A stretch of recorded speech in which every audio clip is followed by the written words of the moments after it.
Yo, kamusta kayo? Tara po, pag-usapan po natin itong mainit-init pa po na balita na ito. Mahalaga updated din po kayo kung ano po yung mga pangyayari sa loob po ng ating bansa. At ito nga po yung makikita ninyo itong balita na to. Isang paniniwala ko po dito, yung major po ito, no, na problema sa ating bansa ngayon. Kung saan makalipas lamang po ang ilang oras ng ito po ay ibalita ay sa pag-re-raid o paghahalugkog dun sa isang Pogo Hub, natagpuan ito pong sinasabi na pag-aari po ng mga Chinese. No? Pag-usapan po natin yan sa video na ito. At kung di ka pa nakasubscribe, hit the subscribe button and notification bell para updated ka palagi sa mga videos natin. Di na natin pagtatagalin to, let's go.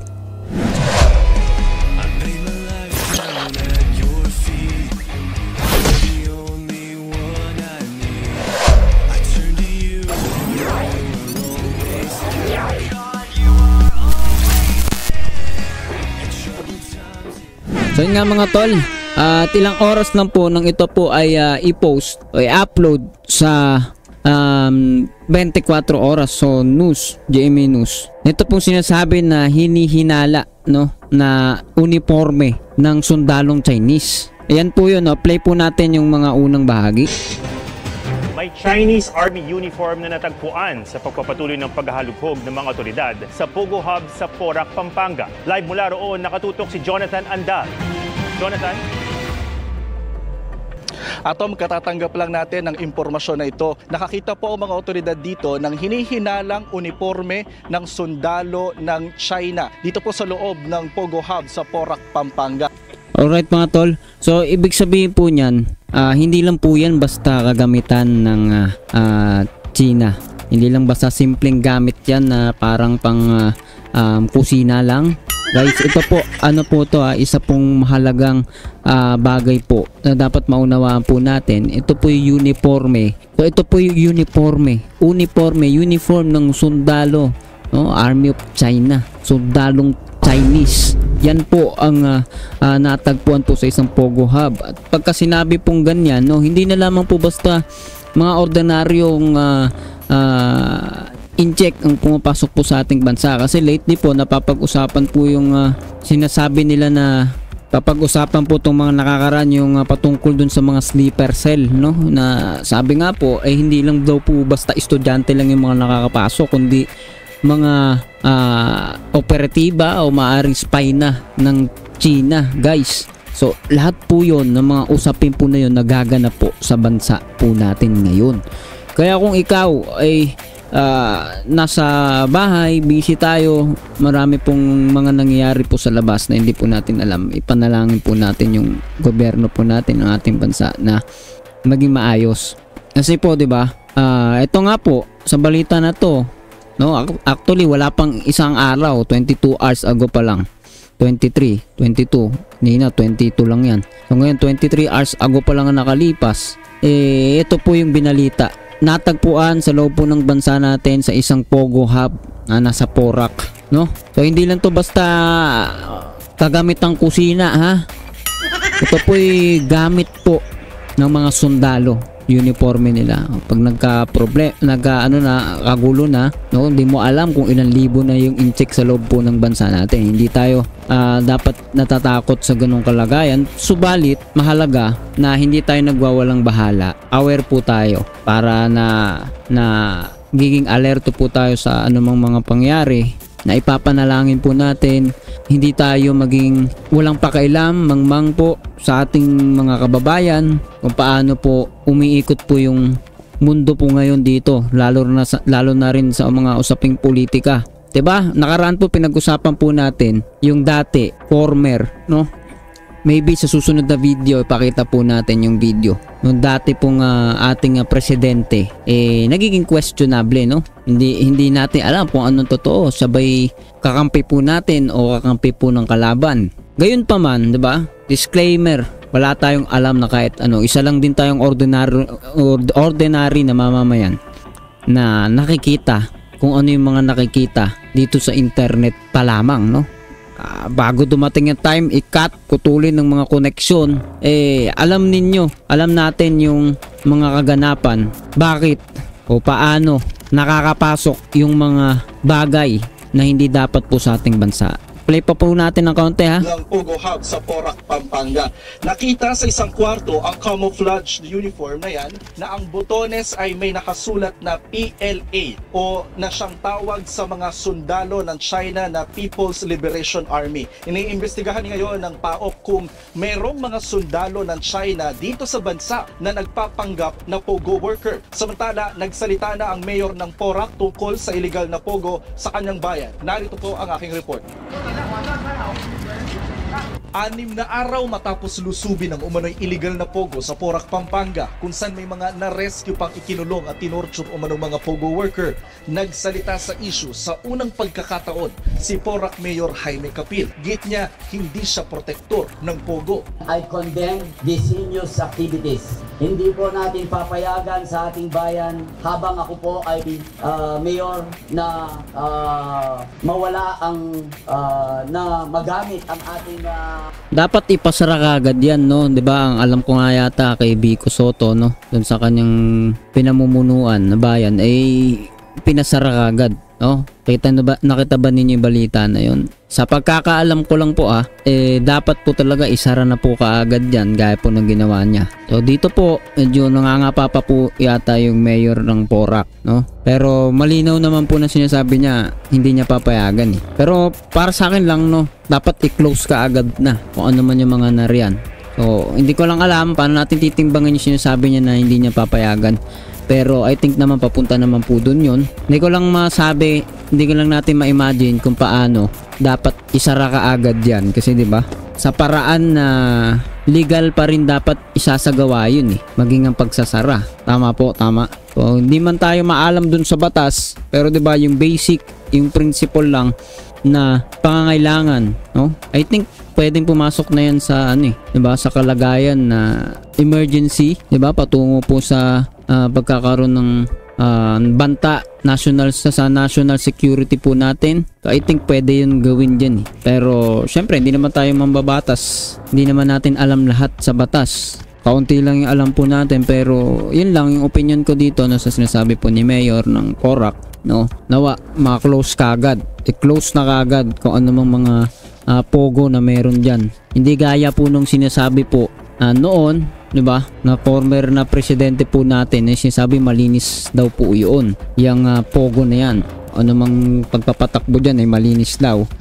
Sa tingin ko po ngayon malinaw po 'yan. Malinaw pa sa sikat ng araw na iyan po ang mga kaganapan ng mga krimen sa loob po ng Pogo ay illegal, banta, may krimen, at ngayon nga pati politika po ay nakikitaan po ng koneksyon po dyan sa Pogo, 'di ba? Doon sa usapin po ni Alice Guo, 'di ba? Natin alam, who knows, 'di ba? Napakahirap po ng kalagayan po ngayon. So ito, pangyayari na to, natagpuan tong mga uniforme ng incheck dito na po sa ating bansa na. Sa bansa na po natin, natagpuan po ito. bayan sa mga hindi tamang gawain. So hopefully pasara na po ni Mayor talaga. Ni hindi niya umano binigyan ng mayor's permit ngayong taon ng Lucky South 99 ang operator ng ni-raid na Pogo. Yan ay matapos umanong makitaan ng violation ng Bureau of Fire Protection o BFP. Balang po sasabihan na maging protector tamo po kano ning Pogo. Makanano tamo pong maging protector nung itang simple violation na pwede tanang palampasan pero etaya pa pelampas. Iginit niya rin hindi kanya ang lupang kinatatayuan ng illegal na Pogo. Bayo tapa po may mayor makatalakad na la rin alwang building ka rin at eya po kaya katamo alata mo pong etamo po magmamayari ketang gabon ka rin for your information. Po. Okay, so mukhang confident naman po tong mayor po ng Porac na hindi siya talaga protector dito o ano pa man. So hopefully nga i-close talaga kaagad at sabi nga hindi na po ni-renew, no? Sabi dito kanina, no? Hindi na ni-renew. Sabi Mayor Capil di siya na-renew. Ang sabi daw ni Mayor Capil ay di siya na-renew ang permit ng Pogo Hub at hindi niya pagmamayari ang lupain ng compound. Kasi yung sa Bamban, yung kay Alice Guo, pagmamayari niya. Sa isang questionable pagkatao ay questionable ang kanyang birth certificate yung kay Alice, no? Sa Bamban.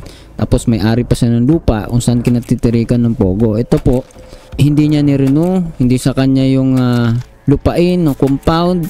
For now, no, makita naman po natin mukhang may ginagawa naman po dito itong mayor po, si Mayor Kapil po. So play pa natin. Ang lupang kinatatayuan ng illegal na pogo. Bayo tapa po may mayor, makatalakad na la, reng alwang building ka rin, at eya po kaya... Nandun na raw yun bago pa siya maging mayor. Yung mga building. Magmamayari, ketang gabon ka rin for your information. Po, maki-question niya naman, deta ka nung building ka rin, etala ba ikit mi talakad, makanita. For your, atin mo naman pong fake news, sasabihan da. May building permit naman aniya para sa 4 na pong gusali sa... May sinasabi siya dito, no? Sabi, nako-question din yung mga building doon. Hindi raw ba natin nakita? Hindi raw ba natin nakita yung pinapatayo? Fake news na naman po, sinasabi nila. Okay, so sa tingin ko, sinasabi po ni Mayor ay nakita nila at may ginagawa sila. So, labas na po tayo sa usapan dyan. Pero, hopefully, maging maayos po dyan. Pag-pray po natin na talagang isara na yung mga yan, tanggalin kaagad at talagang mas higpitan, lagyan ng pangil po yung kapangyarihan po ng mga ahensya dyan. Kasama na po ang ginagawa po ng pagsasara, hindi pag-renew ng mga papeles nitong mga pogo na nagdadala ng krimen dito sa ating bansa. So play po natin patuloy. Sasabihan da. May building permit naman aniya para sa 4 na pong gusali sa Pogo Compound na nakatakda sana nilang inspeksyonin noong May 3 para sa lisensya nito. Pero hindi umano sila pinapasok dahil limitado umano ang kapangyarihan ng munisipyo. Hindi rin umano nakarating sa alkalde na may mga biktima roon ng torture, human trafficking at prostitusyon na kung alam daw niya ay ikinuha niya agad ng search warrant para ma-rescue ang mga biktima. Pero bago nakitaan ang paglabag ng BFP ay aprobado ito ng munisipyo. Sabi ni Mayor, Pogo per se is a legitimate business. Diba? At nung legitimate business siya, yapin po kaya kaming inapruban. Nung EMI apruban, madimanda na kayo man, maombudsman na kayo man. Dereliction of duty, abuse of authority, o biyayalwa pang kaso na pwede na pong ikaso kaya kami. pero Yan yung isa sa katotohanan, kapag hindi enough yung power mo, maaring masangkot ka, magkaroon ka ng problema. So sabi diyan, bakit inaprubahan pa tong Pogo, no? So sabi nga niya, legitimate yung business na Pogo sa ating bansa, no? At yan po yung kanilang inaprubahan daw. Kung hindi namin naaprubahan, madedemanda kami o mao-ombudsman kami, abuse of authority at iba pang kaso yung kakaso sa amin. So marami na silang masasagasaan na problema. Although questionable pa rin yun, pwede mo questionin. Kasi diba kailan lang naman pumutok yung problema dito sa luminaw tong mga pinagagagawa dito sa Pogo, diba? Lately lang.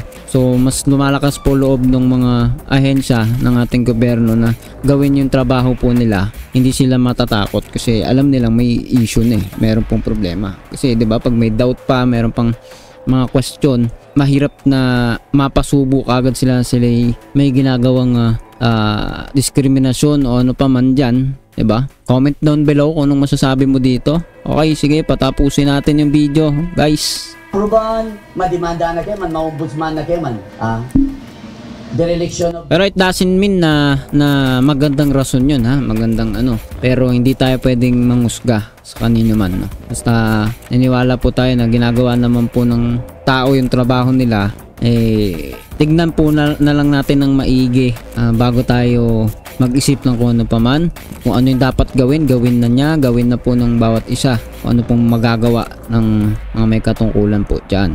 Katulad po niyan, malinaw naman na against siya. Talagang kailangan lang suportahan din siguro at talagang matibay na aksyon yung gawin po sa lugar po na yan. Duty, abuse of authority, o biyayalwa pang kaso na pwede na pong ikaso kaya kami. Pero kung illegal na, suportado ni Kapili ang PAOK at national government sa operasyon kontra rito. Day 4 ngayon ng search operations, 46 na buildings ang kailangan pasukin dito pero 11 pa lang ang natatapos ngayon. Hamon to sa mga otoridad dahil 10 araw lang ang binigay sa kanila ng korte na nakasaad sa search warrant. Nitong Sabado may nahuling Chino sa labas ng Pogo Compound na hinihinalang taga-torture picture ng mga Pogo worker. Ayon sa PAOK, pugante siya mula China, nasangkot sa mga violent crime. May nakita pa nga sa cellphone nito na litrato ng bangkay, pati na litrato ng hepe ng PAOK na si Undersecretary Gilbert Cruz. May litrato rin ng mga pera na hinala ng PAOK ginagamit sa money laundering. May video rin ng mga Chino na nakaposa sa kama at video ng pagtakas ng mga Pogo worker nung nilusob sila ng PAOK. Ayon pa sa PAOK, ang naarestong Chino galing sa mga nakatakas sa ni-raid na Pogo sa Bambantarlac.